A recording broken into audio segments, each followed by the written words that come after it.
Welcome back to Nortman Reviews, everyone. And hey, what are we doing? Finally, we're getting into the Age of Apocalypse. I've been talking about it for a long time. I did a poll to see what people wanted me to do next, and this was the winner.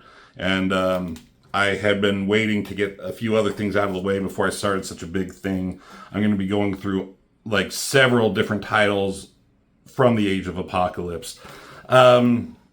I remember back in the day when we heard about this, there's no internet really at the time. This came out in February of 94, I want to say.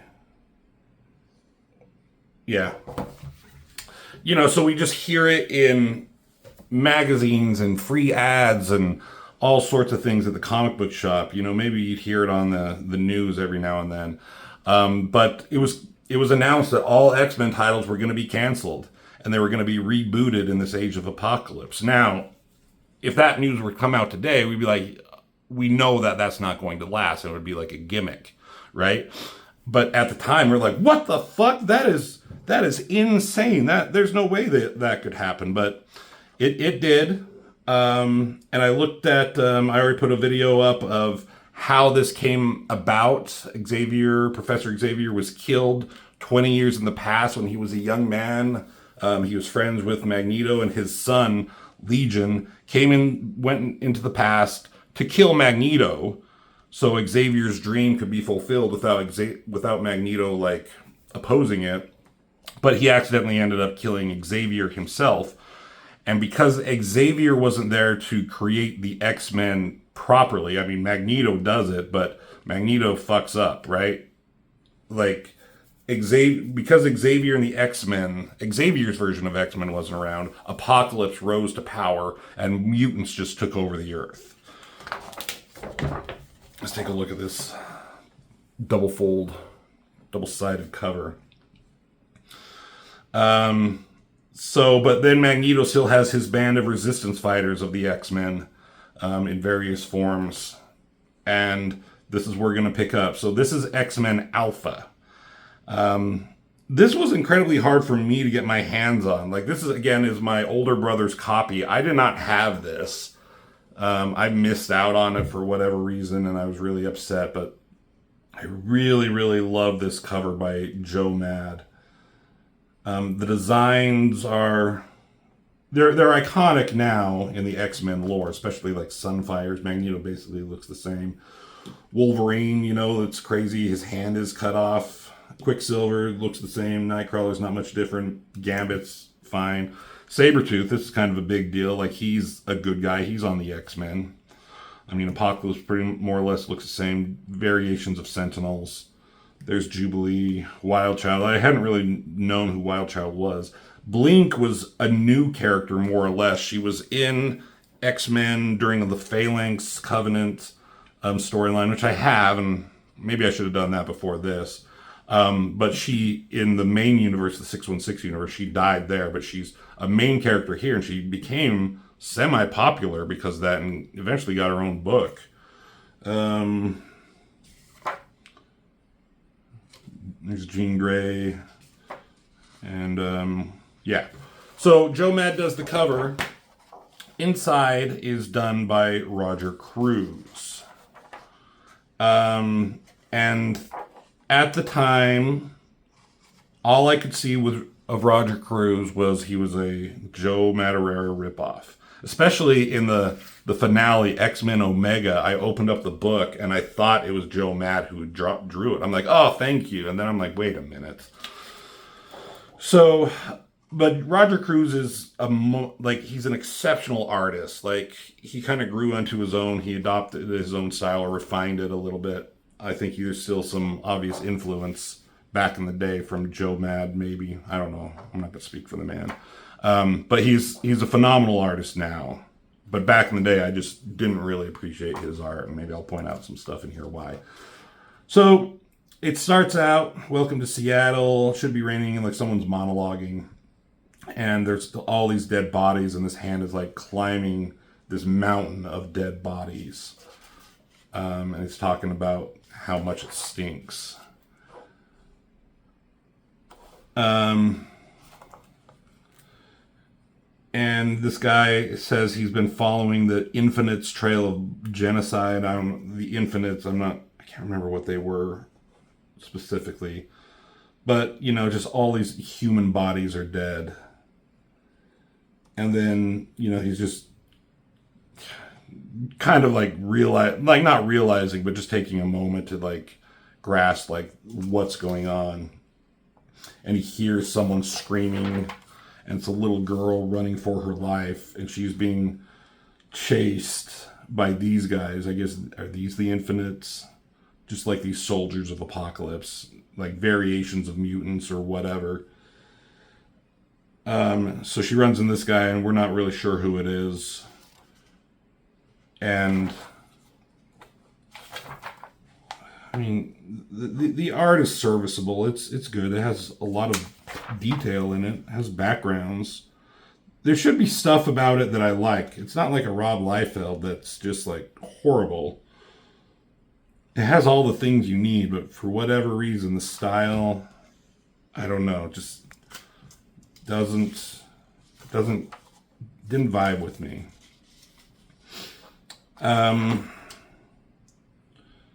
So these guys are chasing her, and they see that she ran into this other guy, and they're like, okay, we'll just kill this guy with a crushing force field. And they think this guy is a mutant. And they're talking about how every flat scan, they think he's a human. They call humans flat scans. They're dashing northward. Jeez, that sounds stupid.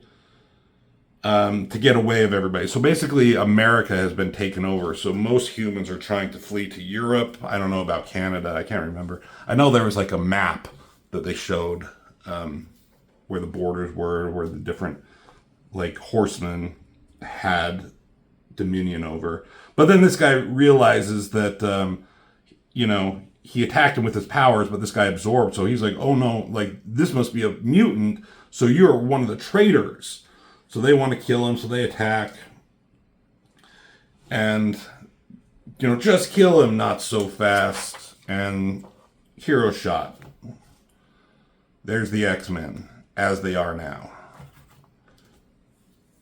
Step away from him, Unus. So say the X-Men. Beginning. So by Scott Lobdell, dialogue by Mark Waid, pencils Roger Cruz, inks Tim Townsend. Roger Cruz was Steve Epting, inks Tim Townsend with Dan Panosian. I only know that some of these names because Rob and his channel points them out. So here we go. There's Sabretooth, and he like has Wildchild here as like a pet on a leash, more or less. And he lets him loose, like, go get him. So Wildchild is going. These guys come running. Blink and Sabretooth. Sabretooth is being savage. Blink plea for mercy goes unheeded. Sabretooth is as savage as ever. And Rogue more so. So Rogue's kicking ass. Nightcrawler's there doing his thing.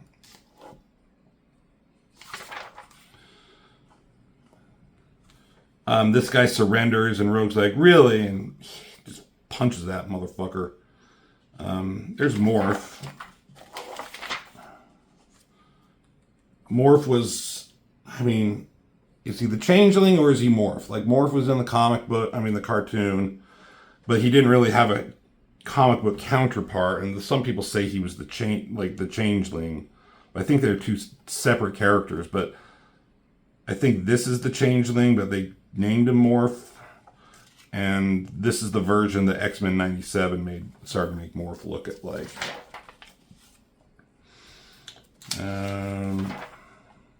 Where were we? So there's Storm. Took the opportunity to draw her ass right there. It's such a weird pose.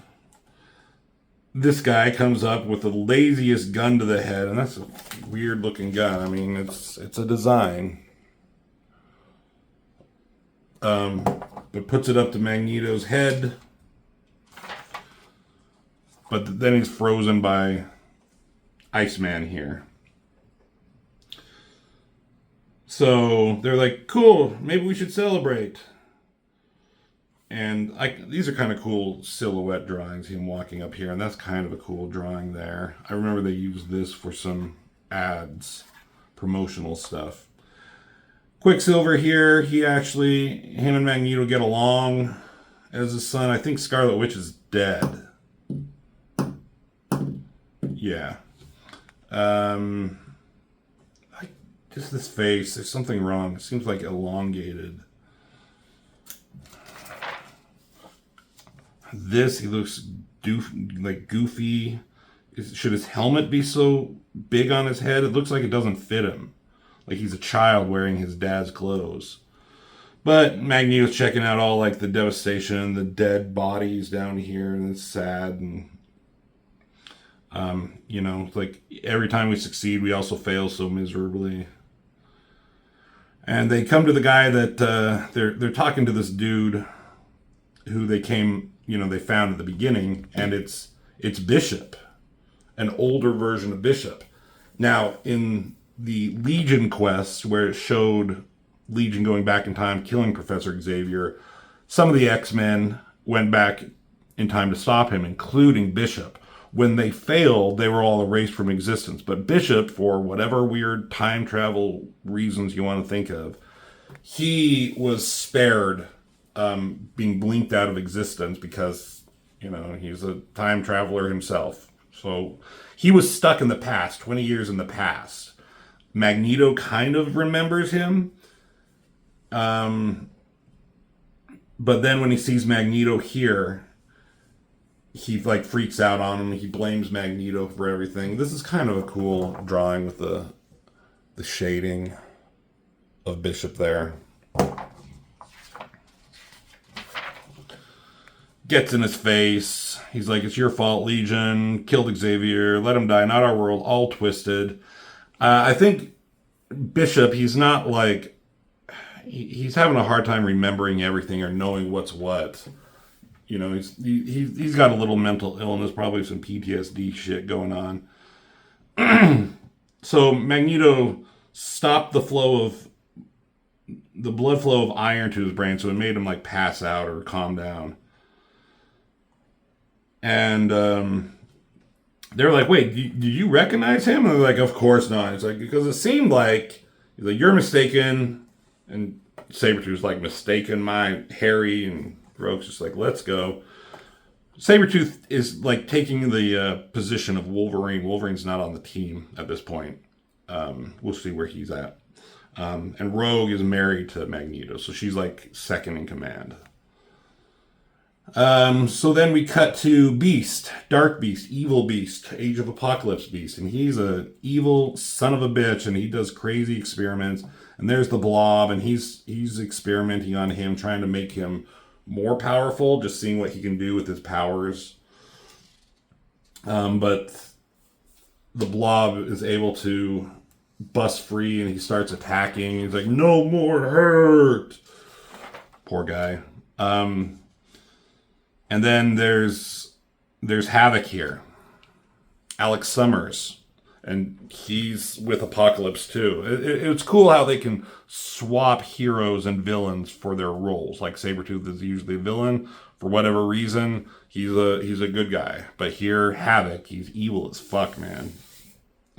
So he shows up, he's going to stop him. He hits him with his, whatever you call his blasts. But that doesn't really stop the Blob, and he comes jumping. How can he fucking jump like that? Oh, he even asks, how can something so big move so fast? But there's Cyclops, and Cyclops only has one eye, fitting his name, and he's got luscious, luscious locks. So Cyclops is with Apocalypse and, the bad guys too. But Cyclops is a little bit more even-tempered. He's not such a dickhead. These are kind of cool drawings. And he's trying to keep the peace. He's like, our relationship with the humans is strained enough without a twisted soul like you, crippling negotiations of peace. And Havoc, still jealous of Cyclops, still getting in his face. He's like, I could have handled it. And it's like, yeah, but you didn't. And then comes Mr. Sinister, and he is saying, like, haven't I raised you better than this? So Mr. Sinister is like these guys' father in this timeline. Not biological for sure, but he raised them from when they were young. So I think this is where Havoc's jealousy comes from too, because Sinister always preferred Cyclops over Havoc. Tells Havoc to clean up the mess, and Cyclops, come with me. And they go and they walk and they talk about something. And I think Sinister is basically telling him, he's telling him so many words without actually saying it, that Cyclops, you need to like take care of yourself. You need to, I've taught you everything you need to know. I've sheltered you, I protected you, but you're going to be on your own. He's basically saying goodbye because Sinister is going to leave. He's, for whatever reason. And Cyclops is like, that was weird. He doesn't quite understand what's happening. I mean, what is this? What are they looking at? It's just like some weird architecture. I mean, I couldn't draw something like this. I don't have like the brain capacity to like imagine these kind of things, so that's kind of cool. But I have no idea what the fuck it is. Comics back in the day always had this kind of shit where it's just like weird things that make no sense. But anyways, he sees some sentinels in the background. Then it cuts to, we're still at, I don't know where we're at. I think I'm gonna say New York. Still in like the heart of Apocalypse's stronghold, his territory. And here you have Angel, Warren Worthington. He's not Archangel. He never became a horseman of Apocalypse. But he owns like this nightclub. Everyone can go there. I mean, not humans, but people go there just to like hang out, have a good time. And there's this person, this girl, this singer, Scarlet. I think she's human. And I think later you realize in another book, Factor X, I think, that Havoc, as racist as he is, was having sex with this woman, even though she's human. So his assistant name is Karma. I don't know. She says you have company. It's the Cajun. And here's Gambit. That's kind of cool of him in the shadows there with his red eyes. And he's like, and Gambit comes to him and he says, I need to talk to Magneto, and you're the guy that can get messages back and forth. So Angel's kind of, he's not evil. He's kind of playing both sides a little bit. And Gambit here is talking, he's kind of on his own group. He used to be an X-Man, but now he's not. It has to do with him being in love with Rogue, but Rogue ending up with Magneto, and Gambit and Magneto were friends, so he's like really hurt over all that. He's like, think about the wounds I got to open up just to look at the man, knowing what he took from me. But so even though he's pissed at Magneto, he's like, I need to see him. And Angel's the only one that can make that happen. He's like, okay, but let's go somewhere different so we won't be interrupted. You never know who's watching. And there's Sebastian Shaw. I don't really know what came out of that as the comics went on. So we cut back to Westchester County. There's this robot nanny. I don't remember. I know she was in some older issues of X-Men, like this weird robot called Nanny, and she was kind of like, not evil. I don't know what she was. But here she is with the X-Men, and she's looking after this kid who is Rogue and Magneto's son, and they named him Charles after Xavier.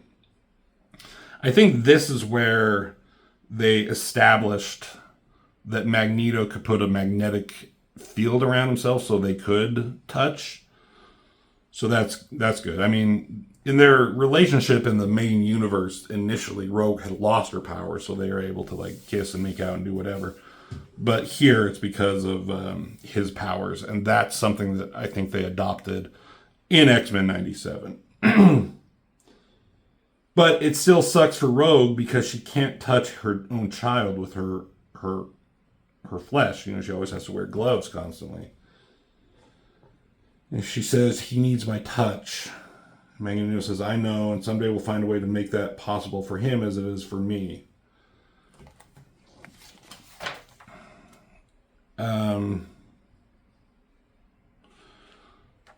So they go back and there's Bishop, and again, he's fucking freaking out over everything. Tell him exactly what happened to Charles Xavier. And Magneto getting pissed at him, and he kind of hits him with a magnetic blast, tell him to shut the fuck up. And everyone's like, what crime? What is he talking about?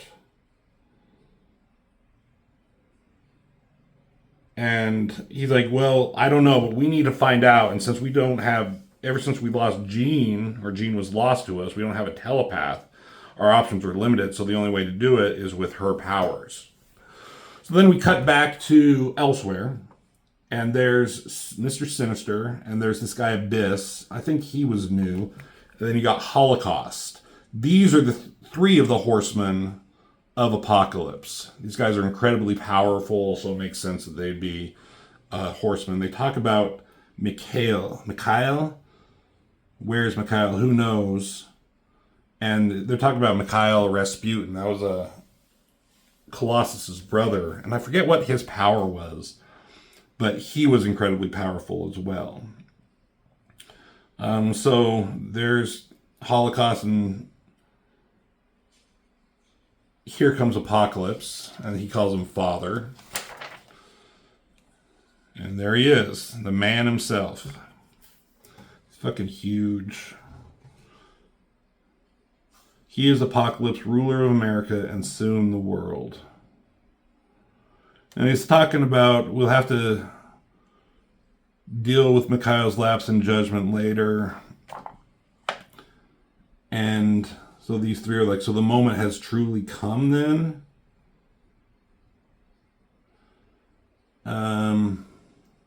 Yeah, he wants to do a final strike against the humans, even though they're in peace talks with him.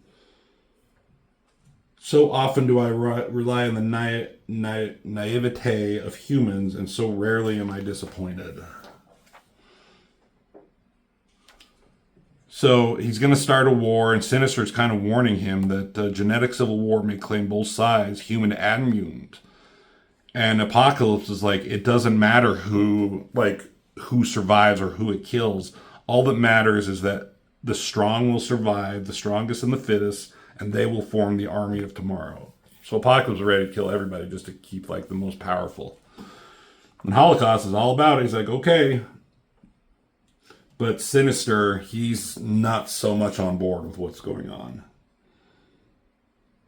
He knows too well that Apocalypse plans will strip him of his own secret agenda. And he ponders his plans and schemes, and the risk he's taken by feeding crucial information to the two agents who now pick their way through the ruins of London. So, yeah, Sinister is helping two people. He's talking about these two agents. He's giving them information. Who are the two agents? It ends up being Wolverine and Jean Grey. Wolverine and Jean Grey, they are working for the humans. They were part of the X-Men. And there's some history that we don't get to see, but we're told about through various sources. I think some of the promotional promotional stuff told us about what had happened.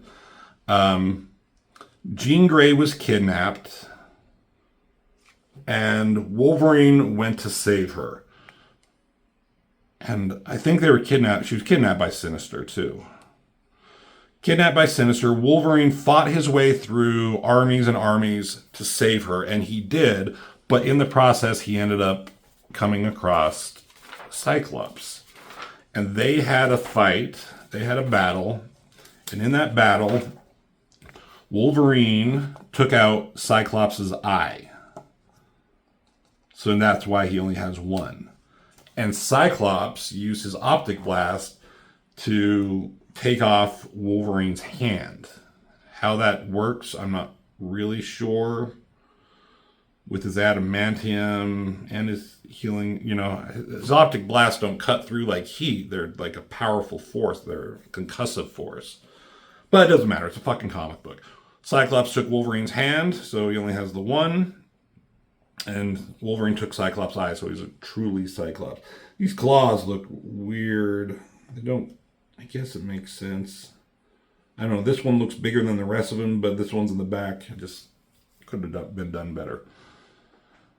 So, yeah, they're in London now. So they got the information from Sinister, and they're making their way back to the Human Council. And they finally get there. And there's Moira Kelly.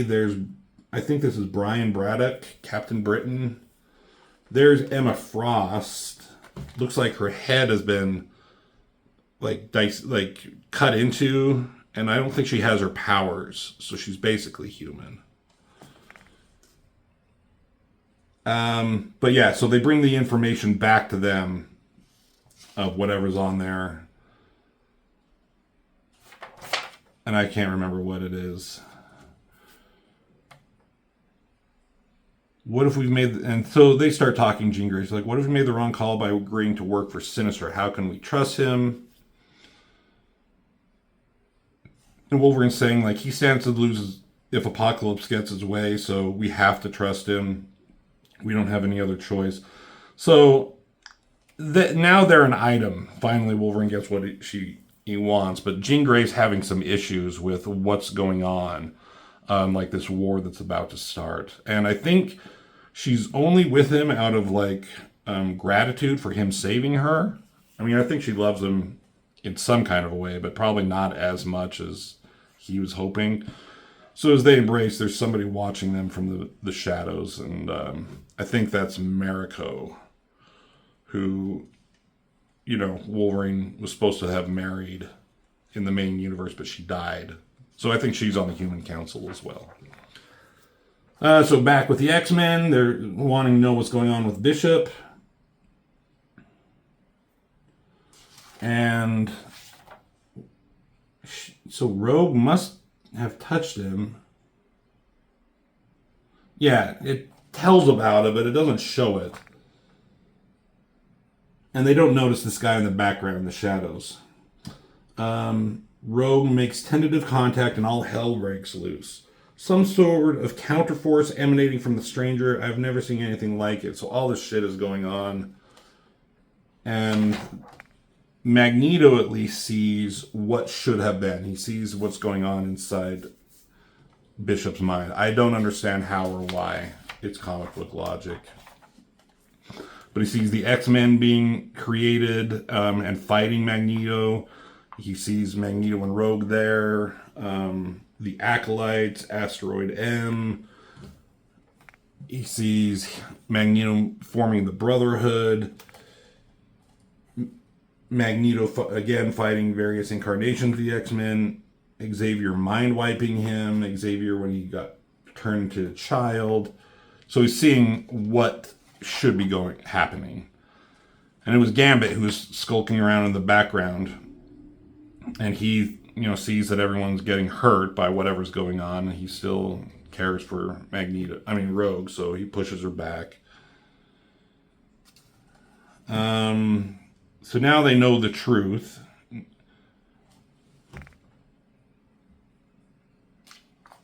And Sabretooth picks up Gambit. It's like, what the fuck are you doing here? And he's like, I was invited by Magneto. That's just a fucking weird face right there. Isn't that weird? That's the kind of stuff that's like his art is solid enough. You know what's going on more or less, but it's just, come on. I don't know.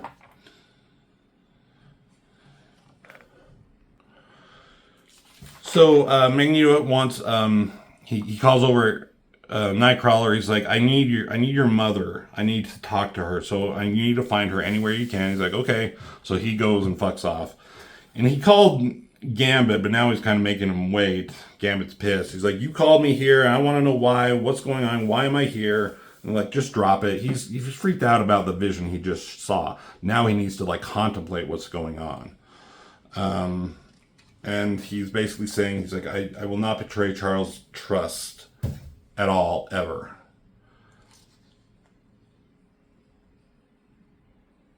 So they're all kind of worried. Don't let us down, Magneto. You're all we have. Elsewhere, Apocalypse on Holocaust, they're pissed off. Apocalypse is mad because Sinister's disappeared. And they're like, I'll send operas down to track him down. It's like, then all who would betray me will be accounted for. I don't know. So Sinister left. Apocalypse is pissed. Goes back to these guys.